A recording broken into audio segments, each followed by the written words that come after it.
ഫാഷന് പിന്നാലെ നടക്കുന്നില്ല, ഞാനൊരു സംസ്കാരം ഉണ്ടാക്കുകയാണ് എന്ന് പറഞ്ഞയാളാണ് വിവിയൻ വെസ്റ്റ്വുഡ് എന്ന ബ്രിട്ടീഷ് ഫാഷൻ ഡിസൈനർ. ഇന്നും ട്രെൻഡായ കീറലുകളുള്ള റിപ്ഡ് ജീൻസിന് രൂപം കൊടുത്തത് വിവിയൻ ആണ്.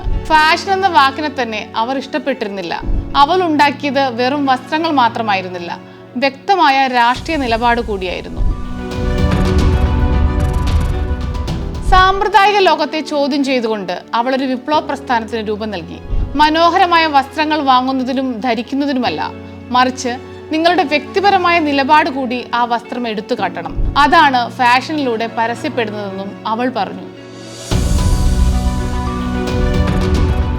വിവിയന്റെ ജീവിതം തന്നെ ഒരു കലാപ കാഴ്ചയായിരുന്നു. അവൾ വസ്ത്രങ്ങളിൽ കീറലുകൾ ഇട്ടു, അതിൽ ബക്കിളുകളും ചങ്ങലകളും ചേർത്ത് വെച്ച് പുതിയൊരു ഡിസൈൻ ഉണ്ടാക്കി.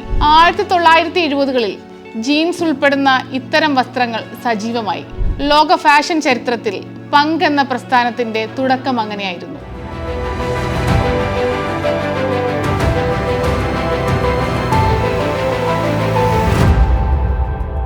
മുഖ്യധാരാ സമൂഹത്തിന്റെ ചിന്താഗതികളെ ചോദ്യം ചെയ്യുന്ന ഒരു രാഷ്ട്രീയ മനോഭാവവും ജീവിതശൈലിയും കൂടിയാണ് പങ്ക് പ്രസ്ഥാനം. ആഡംബരത്തെയല്ല, മറിച്ച് നിങ്ങൾ സ്വന്തം ഉടുപ്പുകളാണ് ഉണ്ടാക്കുന്നതെന്ന് പ്രസ്ഥാനത്തെ അനുകൂലിച്ചവർ പറഞ്ഞു. കീറിയതും കത്തിയതുമായ വസ്ത്രങ്ങൾ വലിച്ചെറിയേണ്ടതില്ല, പകരം അത് വീണ്ടും ഇടാനാണ് അവർ ആഹ്വാനം ചെയ്തത്. അങ്ങനെ സേഫ്റ്റി പിന്ന് കുത്തിയും ബക്കിളുകൾ പിടിപ്പിച്ചും അവ വീണ്ടും ധരിക്കാൻ വിവിയൻ ലോകത്തെ പഠിപ്പിച്ചു. അമിതമായി വാങ്ങിക്കൂട്ടുന്നതിനെ അവർ എതിർത്തു. അന്നുവരെ ഫാഷനായി കണക്കാക്കാത്തതൊക്കെ അവർ ട്രെൻഡാക്കി മാറ്റി.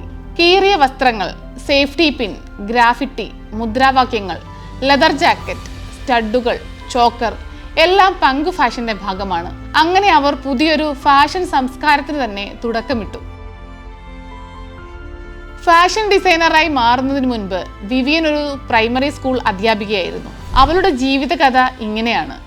ഇംഗ്ലണ്ടിലെ ഡെർബിഷെയറിലാണ് അവളുടെ ജനനം. പച്ചക്കറി വിൽപ്പനക്കാരനായ ഗോർഡൻ സ്വയറും കോട്ടൺ മിൽ തൊഴിലാളിയായ ഡോറയുമായിരുന്നു അവരുടെ മാതാപിതാക്കൾ. സ്കൂളിൽ നിന്നെത്തിയാൽ തന്റെ പിന്നിപ്പോയ ഉടുപ്പുകൾ അഴിച്ചെടുത്ത് കുഞ്ഞു വിവിയൻ പുതിയ ഉടുപ്പുകൾ തുന്നിയിട്ടിരുന്നു. പിന്നീട് ഹാരോ ആർട്ട് സ്കൂളിൽ പഠിക്കാൻ ചേർന്നെങ്കിലും അവളുടെ പഠനം മുടങ്ങി. തൊഴിലാളി വർഗ പെൺകുട്ടിയുടെ ജീവിതത്തിൽ കല വിശപ്പ് കെടുത്തില്ലെന്ന തിരിച്ചറിവാണ് അതിന് കാരണമെന്ന് അവൾ പിന്നീട് പറഞ്ഞു. എന്നാൽ തയ്യൽ പഠിക്കാതെ, ഫാഷൻ സ്കൂൾ ഡിഗ്രി ഇല്ലാതെ അവൾ ആഗോള ഫാഷനെ അടിച്ചു വാർത്ത ഡിസൈനറായി മാറിയത് ചരിത്രം.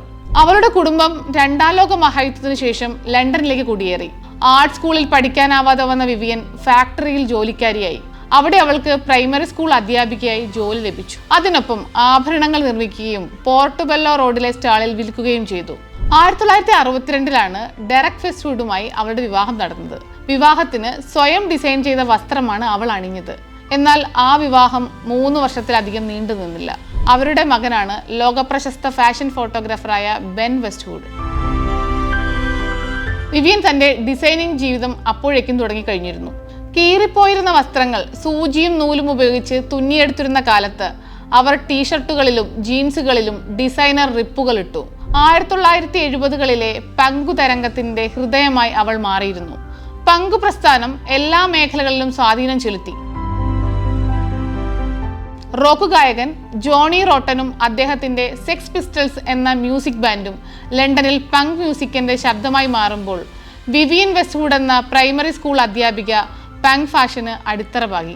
സെക്സ് പിസ്റ്റൽസ് മാനേജറായിരുന്ന മാൽക്കം മെക്ലാരനെ കണ്ടുമുട്ടിയത് വിവിയന്റെ ജീവിതം മാറ്റിമറിച്ചു.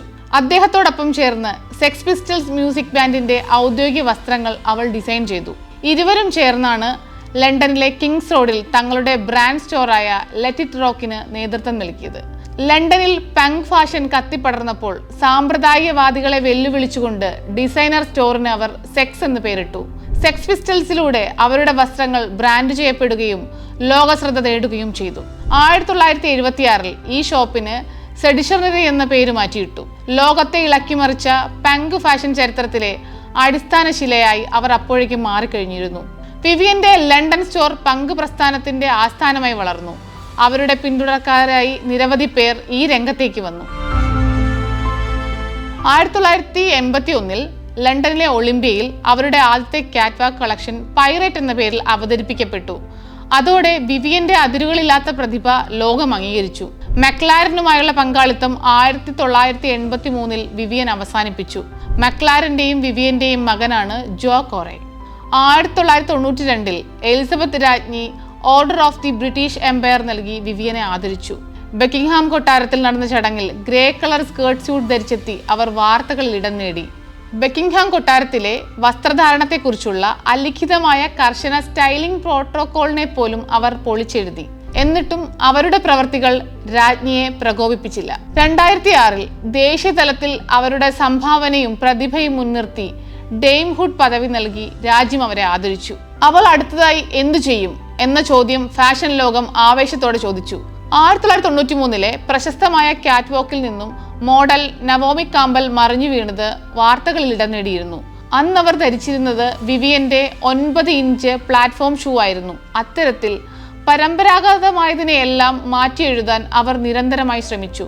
പ്രശസ്തിയുടെ കൊടുമുടിയിലെത്തിയപ്പോഴും അവർ കാലാവസ്ഥ വ്യതിയാനത്തെയും ജലസംരക്ഷണത്തെയും കുറിച്ച് സംസാരിച്ചു. അവരുടെ ഓറഞ്ച് നിറമുള്ള തലമുടി പോലും ആ നിലപാടുകളുടെ പ്രതിഫലനമായിരുന്നു. ഇത്തരത്തിൽ ഒരു ബാഡ്ജ് ധരിക്കുന്നതിലും ടീഷർട്ട് ഇടുന്നതിലും മുടി കളർ ചെയ്യുന്നതിലുമെല്ലാം ഫാഷന് കൃത്യമായൊരു ഉത്തരവാദിത്തം നടപ്പിലാക്കേണ്ടതുണ്ടെന്ന് അവർ വ്യക്തമാക്കി. 1970കളിലെ സ്ട്രീറ്റ് സ്റ്റൈലിലൂടെ കണ്ടംപററി ഫാഷന്റെ റാണിയായി അവർ ജീവിതത്തിലുടനീളം വാർപ്പ് മാതൃകകളെ പൊളിച്ചെഴുതി. അവരുടെ മിനിക്രിനി വസ്ത്രങ്ങൾ ഇന്നും ചർച്ചാ വിഷയമാണ്. പരിസ്ഥിതിയെ നശിപ്പിക്കുന്നതിനെതിരെ അവരുടെ പ്രശസ്തമായ ഓറഞ്ച് നിറമുള്ള മുടിയവർ മുണ്ടനം ചെയ്തുകൊണ്ടാണ് പ്രതിഷേധിച്ചത്. വെജിറ്റേറിയൻ ഭക്ഷണ രീതിയും അവർ പിന്തുടർന്നു. 2005 ലണ്ടൻ മെട്രോപൊളിറ്റൻ പോലീസിന്റെ വെടിയേറ്റ് മരിച്ച നിരപരാധിയായ റെൻഷൻ ഡിമൈൻസിനെ അനുകൂലിച്ച് വിവിയൻ ടീഷർട്ടുകൾ ഡിസൈൻ ചെയ്തു. ഞാൻ തീവ്രവാദിയല്ല, ദയവായി എന്നെ അറസ്റ്റ് ചെയ്യരുതേ, ഒരു ചുവന്ന ഹൃദയത്തിനോടൊപ്പം വിവിയൻ തന്റെ ടീഷർട്ടിൽ എഴുതിയിട്ടു. ആ ടീഷർട്ടുകൾ ഇട്ടാണ് സിവിൽ റൈറ്റ്സ് അനുകൂലികൾ ലണ്ടനിലെ തെരുവുകളിൽ ഇറങ്ങി പ്രതിഷേധം നടത്തിയത്. വിക്കിലീക്സ് സ്ഥാപകൻ ജൂലിയൻ അസാൻജിനെ അവർ ജീവിതത്തിലുടനീളം പിന്തുണച്ചു. 2020 അദ്ദേഹത്തെ US കൈമാറുന്നത് തടയാൻ ഒരു കൂറ്റൻ പക്ഷിക്കൂടിൽ കയറിയിരുന്നാണ് അവർ പ്രതിഷേധിച്ചത്. അത് ലോക ശ്രദ്ധ നേടിയിരുന്നു. മഞ്ഞ വസ്ത്രവും മുദ്രാവാക്യങ്ങൾ എഴുതിയ ടീഷർട്ടും ധരിച്ചാണ് അവർ അന്ന് പ്രതിഷേധിച്ചത്. ഐ ആം ജൂലിയൻ അസാൻജ് എന്ന പേരിലുള്ള ടീഷർട്ട് ധരിച്ചാണ് വിവിയന്റെ ഫാഷൻ ഷോകളിൽ മോഡലുകൾ റാമ്പ് വാക്ക് നടത്തിയത്. അസാൻജിന്റെ മോചനത്തിനായി അവർ നിരന്തരം ശബ്ദമുയർത്തിയിരുന്നു. ലണ്ടനിലെ ജയിലിൽ വെച്ച് അസാൻജ് തന്റെ ദീർഘകാല സുഹൃത്ത് സ്റ്റെല്ല മോറിസിനെ വിവാഹം കഴിച്ചപ്പോഴും വിവാഹ വസ്ത്രം ഡിസൈൻ ചെയ്തത് വിവിയനാണ്. വിയന്നയിലെ അധ്യാപന കാലത്ത് അവളുടെ വിദ്യാർത്ഥിയായിരുന്ന 25 വയസ്സിന് ഇളയതായ ആൻഡ്രിയാസ് ക്രോന്തറെയാണ് അവർ പിന്നീട് ജീവിത പങ്കാളിയാക്കിയത്. 30 വർഷം നീണ്ടു നിന്നതായിരുന്നു ആ ദാമ്പത്യം. തന്റെ 81ാം വയസ്സിൽ 2022 ഡിസംബർ 29 വിവിയൻ എന്ന വിപ്ലവ നക്ഷത്രം ലോകത്തോട് വിട പറഞ്ഞു. വിവിയന്റെ മരണവാർത്തയറിഞ്ഞ ജൂലിയൻ അസാൻജ് അവരുടെ ശവസംസ്കാര ചടങ്ങിൽ പങ്കെടുക്കാൻ പരോൾ അഭ്യർത്ഥിച്ചുവെങ്കിലും ലഭിച്ചില്ല. രാഷ്ട്രീയമില്ലാതെയുള്ള ഫാഷൻ വിഫലമാണെന്ന് വിളിച്ചു പറഞ്ഞുകൊണ്ട് അവർ ബാക്കി വച്ചത് പരിസ്ഥിതി സ്നേഹിയുടെ എണ്ണമില്ലാത്ത സ്വപ്നങ്ങൾ കൂടിയാണ്.